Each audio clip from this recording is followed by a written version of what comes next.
So when you're first starting out, it's weird. It's like you attract all of the, I don't know, crap of customers that are out there. Like, I don't know how it is. It's weird.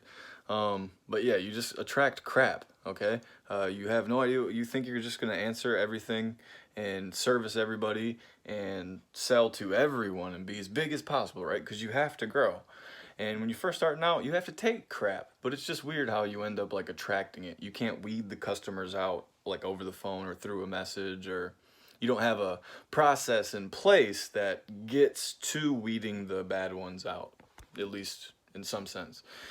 But some of those bad ones still will always get in, and no matter what, you can just have a person who doesn't quite understand what you're doing.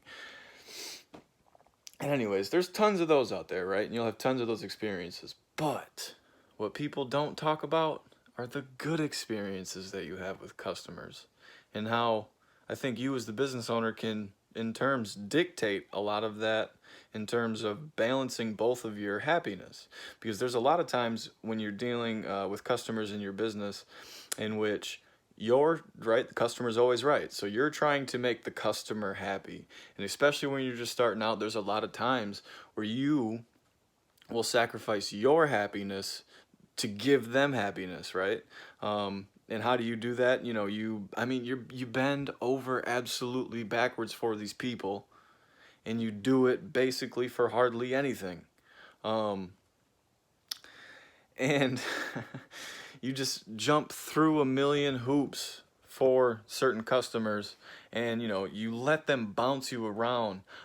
You don't ever give yourself like a set schedule, Monday through Friday or Monday through Saturday, whatever the case may be, in terms of I'm working during this time, I'm not working during this time. There's a lot of times where you'll sacrifice your happiness for all of these bad customers who aren't paying you what you should be making. And they're paying you, way less than what you should be making. And you're canceling personal events for these people.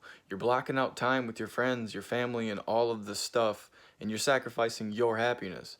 So it's nice when you can find a balance with the right customer in which you're both happy.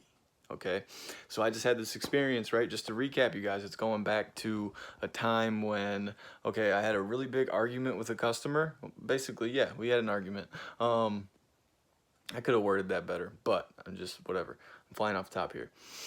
So we had a discussion, and they thought that something should be getting done with their yard. We quoted this, and it didn't include all of this stuff, right? So there was that disagreement that me and this person had, and it got into, voices were raised when me and this customer were going back and forth. So there was some unhappiness going on there. Anyways, they went from that state, and then what I did after that was the conversation. I gave it time, lots of time. I figured they fired us, okay? At first, I figured that we lost that client. But turns out the customer called. They said they wanted us back. I said, okay, no problem. And we left it at that. So then we were there a couple times after we had our little spat. And then I'm thinking and I'm sitting on it, and I'm like, you know what? I got to make this right. Something's not sitting right with me. So I call the client, and I'm like, hey, how's it going? Blah, blah, blah. Feel like we just kind of left off on a bad foot. Wanted to touch base with you.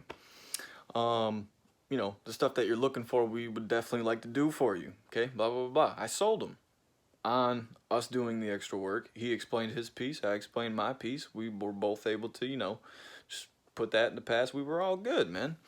And then I gave him a quote on everything. Few $100 job. I think it was like a $350 some odd job.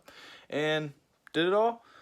And then send the bill to the customer. And that's when you always know if something is wrong in a customer relationship, is when you do the work and then you send them the bill. Outside of them just not responding at all and not paying you, and then you having to contact them, they'll bring up an issue and once you send them the invoice, okay? And then anyways, this person mails their payment. So they left me a little note, and it said, great job, man, thank you so much. And then what you don't realize is that as the business owner, now that you and that client have all had that experience, you're gonna have that customer forever. At least that's what I plan on, as long as everything stays how it should, right? Anyways, so that's what should happen. That's kind of where we're at. So yeah, that was pretty cool. Just want to talk about a time when customers were good.